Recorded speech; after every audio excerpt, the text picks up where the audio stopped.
Olá, que Deus abençoe você e a sua família. Estamos começando mais uma sessão de estudo da Bíblia através da lição da Escola Sabatina. E nesta semana, nós temos a oportunidade de aprender sobre como o poder de Deus nos auxilia nos momentos mais difíceis da nossa vida. Que Deus abençoe e continue conosco neste estudo.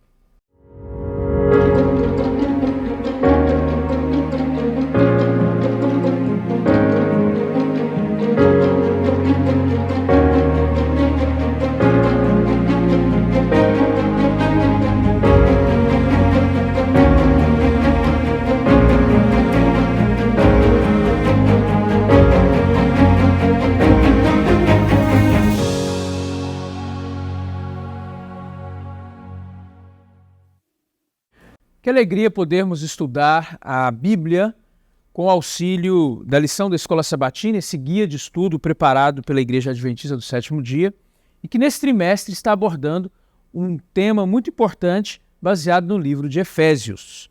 E nós temos conosco aqui hoje dois convidados que vieram para participar do estudo da lição dessa semana. Eles têm agora a oportunidade para se apresentar. Meu nome é Tiago, eu sou professor de Teologia Bíblica aqui no SALT FAAMA. Estamos aqui juntos para compartilhar a lição dessa semana. Muito obrigado por estar conosco, pastor Tiago. Pastor Pires. Como você disse, pastor Antônio Pires, sou professor na área de Teologia Aplicada aqui no SALT FAAMA. Obrigado também pela sua participação. Essa é uma semana especial em que nós estamos estudando o tema de Jesus exaltado e vamos então falar com nosso Deus pedindo que nos dirija no estudo desta semana. Pastor Tiago, o senhor pode nos conduzir em oração? Muito bem, vamos orar. Senhor nosso Deus e Pai querido, obrigado pela oportunidade de estudarmos a Tua Palavra, que o Espírito Santo ilumine a nossa mente para compreendermos aquilo que o Senhor tem de melhor para nós neste momento. É o que eu lhe peço e agradeço em nome de Jesus. Amém. Senhor. Amém. O texto para memorizar dessa semana fala a respeito de como, através do Espírito Santo, os crentes podem saber, e o texto diz assim, qual é a suprema grandeza do seu poder para com os que cremos, segundo a eficácia da força do seu poder, o qual exerceu ele em Cristo, ressuscitando dentre os mortos e fazendo sentar à sua direita nos lugares celestiais. O contexto desse verso está inserido dentro de uma proposta em que o apóstolo Paulo ele ora em favor dos cristãos em Éfeso. E dentre os pedidos, dentre ali os assuntos pelos quais Paulo está orando, ele ora pedindo para que Deus dê aos crentes em Éfeso discernimento. Pastor Pires, qual a importância de nós pedirmos a Deus auxílio para entendermos as Escrituras, auxílio do Espírito Santo para termos discernimento? De que natureza é esse discernimento? Interessante, pastor, que Paulo ele está encarcerado, longe das pessoas que ele amava tanto, o pessoal de Éfeso, com quem ele tinha ficado algum tempo lá. E Éfeso era uma cidade cosmopolita, mas também era uma cidade que as magias, uma cidade onde havia muito paganismo. Inclusive, Diana dos Efésios era a grande deusa ali daquela região. E como aquelas pessoas viviam naquela situação de paganismo, de extremo paganismo, mágicas e tudo mais, eles necessitavam de verdadeiro discernimento do Espírito para poder compreender as verdades espirituais. Deus queria que eles compreendessem essas verdades espirituais. E Paulo orava ali naquele momento para que eles tivessem esse discernimento, para que diante de tanto engano aonde eles viviam, tantas coisas erradas, eles pudessem entender qual era a mente de Deus. E para isso, Paulo ele pede a Deus que conceda a eles discernimento para que eles entendam, para que tenham a sabedoria necessária, a compreensão necessária para entender as grandes verdades que Deus queria que fossem entronizadas na vida deles.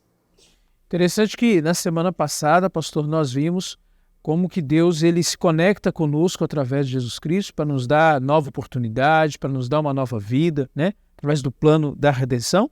E como ele faz isso nos concedendo a oportunidade de escolher. Mas nós sabemos pelo texto bíblico e pela experiência bíblica que, embora nós tenhamos a capacidade da escolha, muitas vezes nós não temos noção de diferenciar entre certo e errado. Então esse discernimento é É o Espírito Santo quem nos dá. Muito importante lembrar disso. Agora, esse discernimento para entender o que é certo e o que é errado, para diferenciar o que é bíblico e aquilo que não é bíblico, também nos ajuda a enxergar o papel de Cristo em relação a esses poderes. O pastor mencionou que no contexto de Éfeso havia paganismo, haviam crenças ocultas, haviam ideias relacionadas à magia, a poderes sobrenaturais. E o texto vai falar de Jesus Cristo como tendo um poder soberano. E esse discernimento para compreender e entender esse poder soberano. Pastor Tiago, fale um pouquinho mais sobre essa soberania de Jesus Cristo, esse poder que Jesus Cristo possui em relação a todas as outras coisas. É interessante, pastor Heber, quando nós analisamos aqui a lição, nós vamos perceber que quando os crentes de Éfeso haviam se convertido, eles tinham recebido o Espírito Santo. Só que o apóstolo Paulo está dizendo que para que eles pudessem compreender esse poder de Cristo, para que eles pudessem compreender como um todo, era necessário que o Espírito Santo pudesse ou viesse estar ampliando a compreensão dele a respeito desses fatos. Portanto, quando nós aceitamos Jesus em nossa vida, é necessário, além da conversão que ocorre quando nós aceitamos Ele, é necessário que nós peçamos ao Espírito Santo, clamamos a Ele para que possamos compreender qual é a vontade de Deus como um todo. E é isso que o apóstolo Paulo ele está aqui solicitando à igreja de Éfeso que eles fizessem. Clamasse ao Espírito Santo para compreender como um todo o que é esse poder de Deus, esse poder de Cristo. Muito bem lembrado, pastor. E no contexto específico de Éfeso, que também é um contexto que hoje se repete em algumas sociedades, em algumas culturas, especialmente culturas animistas ou culturas muito ligadas aos cultos, aos poderes sobrenaturais ou às crenças em poderes sobrenaturais maléficos. Como que entender o papel de Jesus Cristo e a soberania dele sobre esses poderes é importante para essas pessoas? Então, como o pastor Pires bem explanou aqui, ali naquela sociedade de Éfeso, havia o pensamento ali, algo comum, de que as forças naturais, ou havia forças sobrenaturais, e essas forças sobrenaturais, os espíritos, eles controlavam aquilo que acontecia na vida prática do cidadão comum. Portanto, quando o apóstolo Paulo ele fala a respeito do poder de Cristo, ele estava querendo dizer para a igreja que havia convertido a Cristo, entregado a vida a Ele, que Cristo estava acima de todos esses poderes que eles conheciam. Ou seja, se eles pensavam ou acreditavam que havia poderes superiores que controlavam a vida aqui nessa terra, Jesus era superior a todos esses.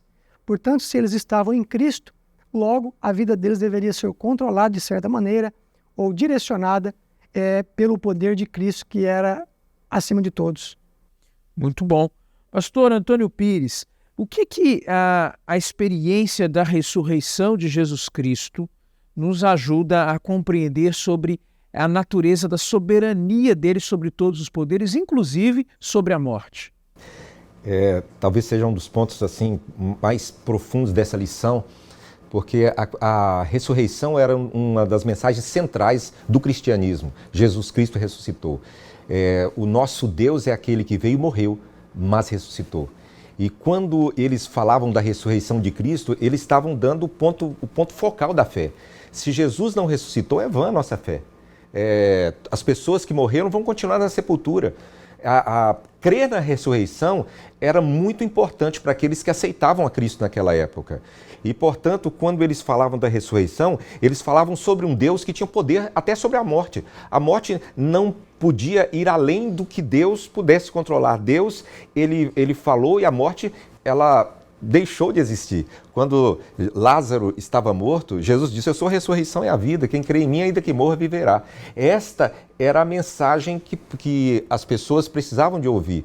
Ouvir que acima de todos os poderes, até da morte, Deus era Senhor. Deus estava sobre todas estas coisas. Eu fico pensando como que esta mensagem trazia uma esperança para aquelas pessoas. Porque no contexto em que elas viviam, em que os poderes mágicos eram poderes que subjugavam as pessoas. As pessoas viviam à mercê, reféns daquelas magias, daquelas pessoas que faziam estas coisas, daquelas pessoas que podiam levar alguém à morte, mas agora eles estavam pregando, não, nós temos um Deus que tem poder sobre todas as coisas. Ele tem poder sobre a morte. E a palavra, e Paulo, ele, em um momento no capítulo 15 ali de 1 Coríntios, ele vem dizendo que a morte foi tragada pela vitória, né? Esta era a mensagem que trazia esperança àquele povo. Muito bem lembrado. Quando o senhor menciona a centralidade da fé, da ressurreição, da crença da ressurreição para o cristianismo como um todo, me lembro de Paulo, né? Quando escrevendo aos Coríntios, ele vai falar sobre justamente a expressão que o senhor mencionou, né? Se Cristo não ressuscitou, é vã a nossa fé. Justamente porque um dos maiores medos da humanidade é justamente a perda da vida, é a morte. E todos aqueles poderes evocados ali pelos adivinhos, pelos mágicos naquela cultura, e em outras culturas presentes em algumas sociedades, ainda hoje, né, em alguns lugares remotos da Terra, passam essa ideia, passam essa sensação de insegurança. E ter Cristo como aquele que é o Todo-Poderoso, que está acima de todos os poderes, que inclusive venceu a morte, traz a segurança para a gente. Pastor Tiago, pensando nessa segurança, que essa soberania de Jesus Cristo, esse poder sobre todas as coisas nos traz, comenta um pouquinho para a gente como que a igreja hoje, enquanto igreja cristã, como nós somos beneficiados com essa percepção, com essa ideia de que Jesus Cristo é soberano, de que ele tem poder sobre todas as coisas, que ele agrega ao redor de si todas as coisas, inclusive a sua igreja. Então, pastor Heber, fazendo um complemento ao que o pastor Pires comentou aqui, a sua fala também sobre a ressurreição, para a gente caminhar para a sua pergunta, a ressurreição ela é o ponto central da fé cristã. Se não houvesse ressurreição, não havia fé cristã, não haveria cristianismo, porque quando Cristo morre, é tanto que os discípulos vão seguir a sua vida normal. Tudo só tem um sentido após a ressurreição. Quando Cristo ressuscita, a palavra de Deus diz que ele se assenta à destra de Deus, e ao se assentar à destra de Deus, juntamente com ele, ali, a sua igreja pode estar presente. Então, quando nós recebemos esse poder de Cristo, quando nós estamos em Cristo, nós também estamos, de certa maneira, juntos a Deus, assim como Jesus está. Ele concede isso para nós. Ele venceu tudo e a todos, no sentido de pecado deste mundo, e uma vez que ele vence o pecado, uma vez que ele vence o maior inimigo da humanidade, que é a morte, ele concede esse privilégio para mim e para você, para todos nós, de também estarmos assentados juntamente com ele no trono de Deus. Muito bom, pastor. Então, a vitória de Jesus Cristo sobre a morte, essa noção bíblica da soberania dele sobre todas as coisas, nos dá a certeza da vitória e nos dá a garantia de que nós poderemos herdar com ele essa promessa de estarmos junto com ele no reino celestial. Com certeza, igual 1 Coríntios 15 vai dizer isso, né? Se eu não creio na ressurreição, é vã a minha fé, é vã a nossa fé. Portanto, essa vitória de Cristo também é a vitória nossa. Portanto, crer em Cristo é crer na vitória como um todo, na vida como um todo, na salvação como um todo. Obrigado, pastor Tiago, por nos lembrar sobre a importância da vitória de Cristo. Essa é uma vitória tão importante que a igreja se apropria dela de uma maneira que depois ela passa a ser identificada como o próprio corpo de Cristo. Agora, pastor Pires, como que nós podemos, então, conhecer melhor o Cristo que é exaltado e experimentarmos esse poder na nossa vida?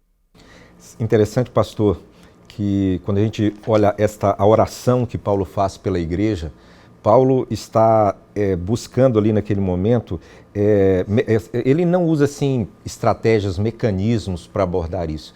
Na verdade, Paulo ele está ali mostrando que a igreja ela pode aceitar este poder de Deus na sua vida e ela pode agora cumprir a missão dela a partir do poder de Deus que é dado a ela. Ela recebe um poder que não é humano, não é um poder qualquer. São poderes espirituais que é acumulado à igreja, e a partir de então a igreja ela desenvolve o propósito, ela cumpre o seu propósito, o seu propósito de anunciar o Cristo exaltado, esse Cristo que morreu, ressuscitou e agora ele tem para nós uma bênção que é nos dada através da sua igreja. Muito bom. E embora ele não use uma estratégia, não desenhe uma estratégia aqui, mas é importante lembrar que essa fala de Paulo está dentro de um contexto, de um relato de oração, né? E esse relato de oração tem um significado especial que nós vamos explorar um pouco melhor no próximo bloco. Continua com a gente.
Salte Faama, um seminário em missão.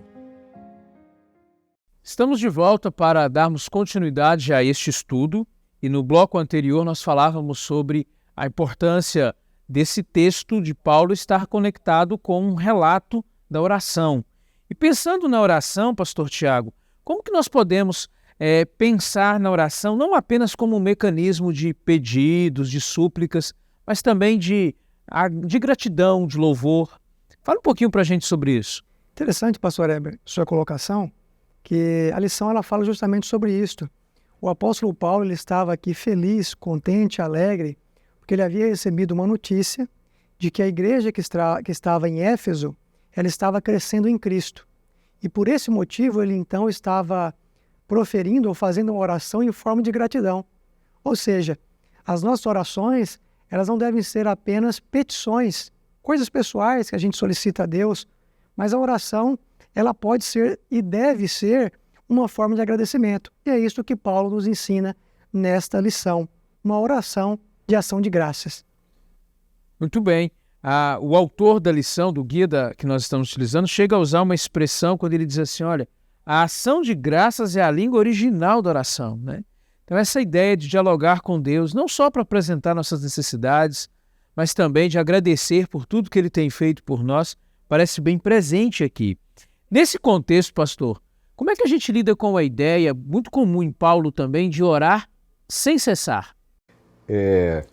Antes do orar sem cessar, eu estava pensando aqui que seria interessante se em algum momento a gente fizesse uma oração sem pedir. Fala assim, Senhor, eu vou fazer uma oração sem pedir, vou só agradecer. Nós teríamos muitas coisas para agradecer, muitas coisas para agradecer por tudo aquilo que Deus tem feito por nós. E é interessante que esta vida de gratidão tem que ser essa vida de orar sem cessar.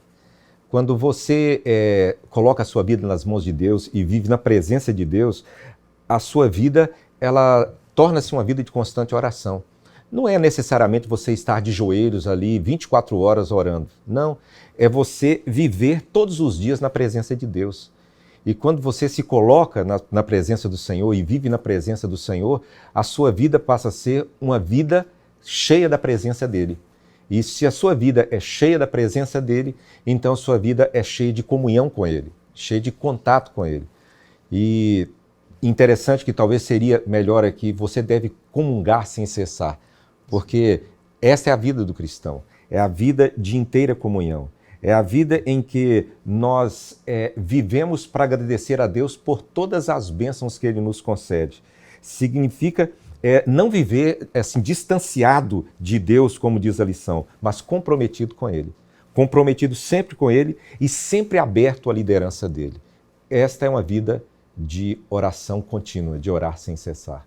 É interessante você ter utilizado a expressão comunhão e comungar, porque a descrição que você fez de orar sem cessar e a comparação que você fez com o estar aberto, que a lição também faz, estar aberto à sua liderança, estar sempre próximo, passa uma ideia de um relacionamento, de uma amizade próxima, né?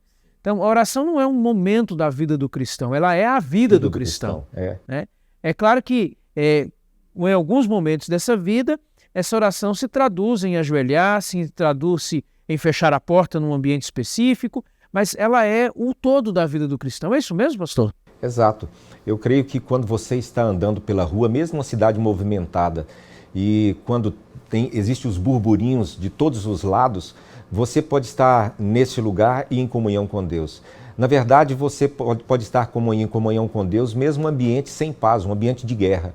Você pode estar em paz com Deus. Esta paz é a paz que Deus dá através do Espírito Santo. Esta paz torna a pessoa uma pessoa em prece constante, em comunhão constante, em oração. Que ideia interessante. Pastor Tiago, no bloco anterior nós conversávamos sobre o poder de Jesus Cristo, a sua soberania, a sua vitória sobre os poderes das trevas, sobre os poderes do mal, e como essa vitória ela é apropriada pela igreja, ela é recebida e percebida pelo indivíduo cristão. Nesse sentido, como que a oração se conecta nesse processo? Como que a oração nos auxilia na nossa luta da vitória, na nossa luta contra o mal, para obtermos a vitória contra o mal? Então, pastor Heber, para responder a sua pergunta, eu gostaria de fazer aqui um adendo que está dentro do tema da lição. Quando nós falamos de oração, nós falamos de uma vida de gratidão.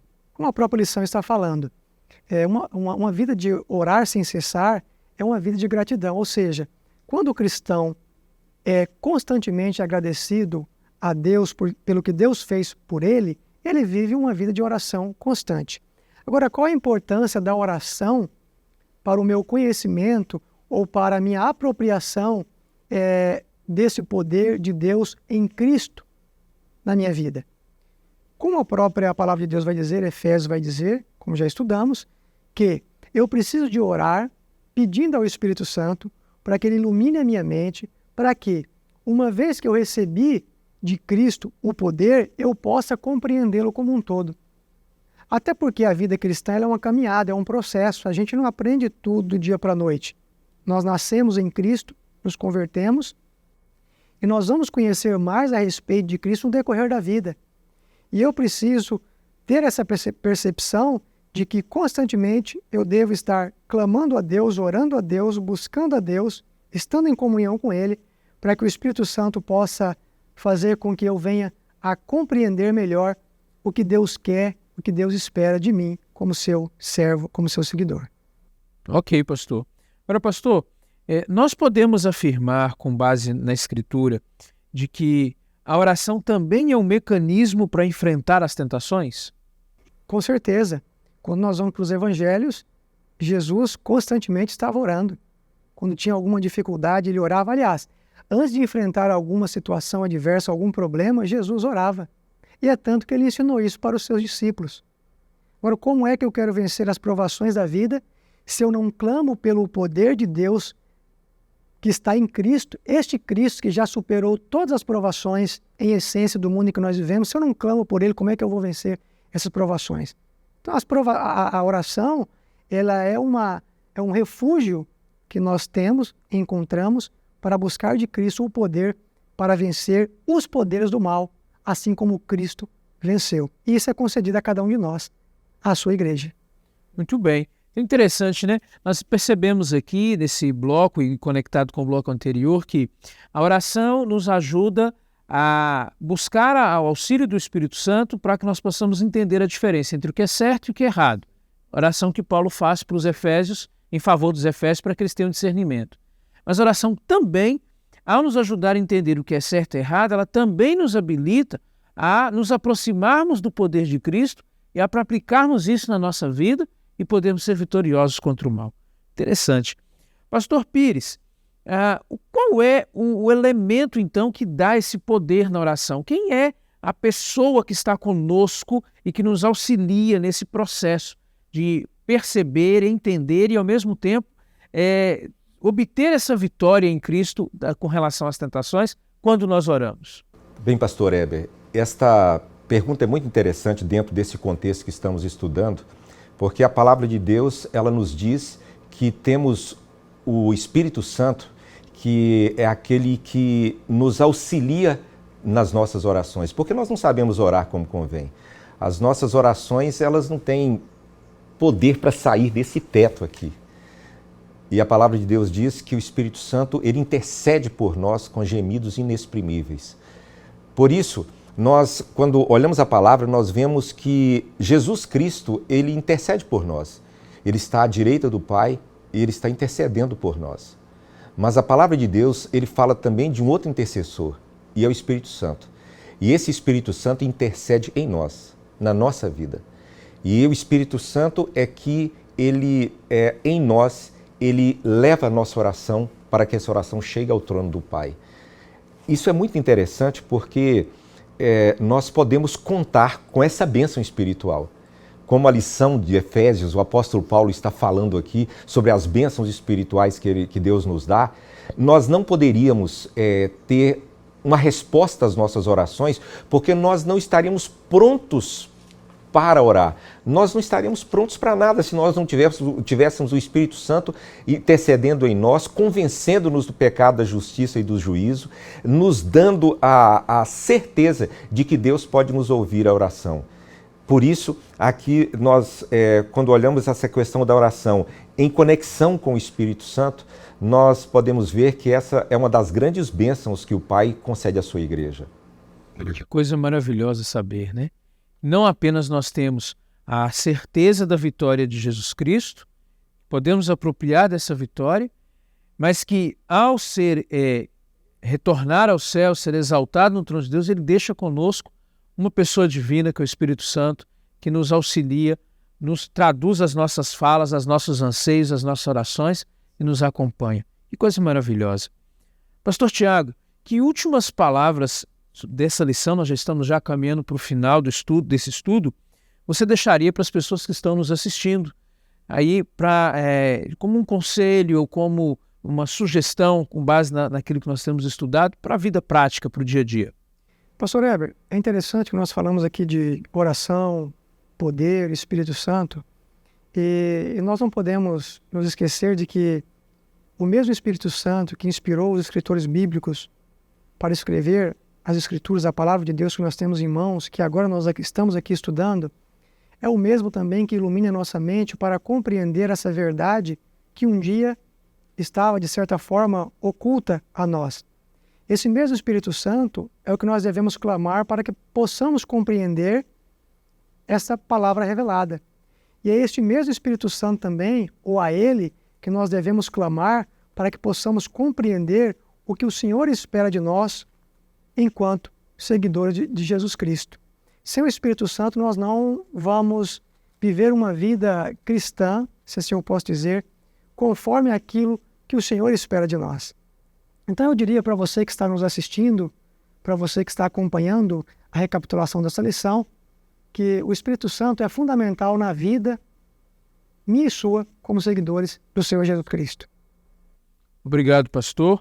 Pastor Pires, você teria uma última mensagem, conselho ou convite às nossas pessoas que estão nos assistindo nesse estudo? É interessante que esse texto de Efésios, ele vem falando sobre o dia que nós cremos, nós recebemos o Espírito Santo. A palavra de Deus diz que quando você ouviu a palavra da verdade e creu nela, você recebe o Espírito Santo da promessa. O Espírito Santo agora começa a fazer parte da vida do cristão. E até o fim, o Espírito Santo fará parte da vida do cristão. E nós podemos ver pela inspiração que todos os dias temos que ser batizados por esse Espírito. Todos os dias precisamos de um novo batismo do Espírito Santo. E quando chegar ao final, segundo a parábola de Mateus 25 sobre as virgens, né, aquelas virgens, elas tinham a reserva do Espírito, porque elas tinham a reserva do azeite. Nesse momento final da história desta terra, quando nós estamos passando pelos últimos momentos, nós precisamos de ter essa reserva do Espírito Santo. E aqui entra a palavra de Deus no capítulo 14, versos 16 e 17 do livro de São João, e o Senhor diz: eu rogarei ao Pai, e ele vos dará outro Consolador, a fim de que esteja para sempre convosco, o Espírito da verdade, que o mundo não pode receber, porque não vê nem o conhece. Mas vós o conheceis, porque ele habita convosco e estará em vós. Esta é a mensagem que eu deixo para cada um dos nossos ouvintes. É hora de nós clamarmos pelo Espírito Santo, porque o Espírito Santo é aquele que vai estar sempre ao nosso lado, sempre andando conosco. Mas, de outra forma, a palavra de Deus nos diz que o Espírito Santo, além de estar conosco, ele vai estar em nós. E estando em nós, ele vai, cada dia, fazer com que as nossas orações cheguem ao trono de graça. Que Deus nos abençoe, que Deus abençoe você, para que você tenha a presença do Espírito Santo sempre com você. Obrigado, pastor, pelo convite. Nós aprendemos algumas coisas importantes ao longo desse estudo. Relembramos como Deus, através de Jesus Cristo, expressa seu poder sobre todas as coisas, concede vitória à igreja, nos dá discernimento para entendermos o certo e o errado, e faz tudo isso através dessa pessoa maravilhosa que está ao nosso lado, que é a pessoa do Espírito Santo. Bem, nós chegamos ao final desse estudo. Eu gostaria de pedir ao pastor Tiago, por gentileza, nos conduzisse em oração, pedindo que Deus continue guiando cada um daqueles que estão estudando a Bíblia no conhecimento dessa verdade e aprendendo mais a respeito de Jesus Cristo. Muito bem, vamos orar. Senhor nosso Deus, obrigado pela recapitulação dessa lição. Aprendemos aqui a importância da oração, a importância de pedir ao Espírito Santo para que Ele ilumine a nossa mente, para termos uma compreensão maior a cada dia a respeito de tudo aquilo que o Senhor fez por meio de Cristo em nós. Esteja conosco, é o que eu lhe peço em nome de Jesus. Amém. Amém. Muito obrigado por estar conosco em mais um estudo da lição. Próxima semana nós estaremos novamente para aprendermos juntos sobre como Deus nos resgata. Uma boa semana e que Deus te abençoe.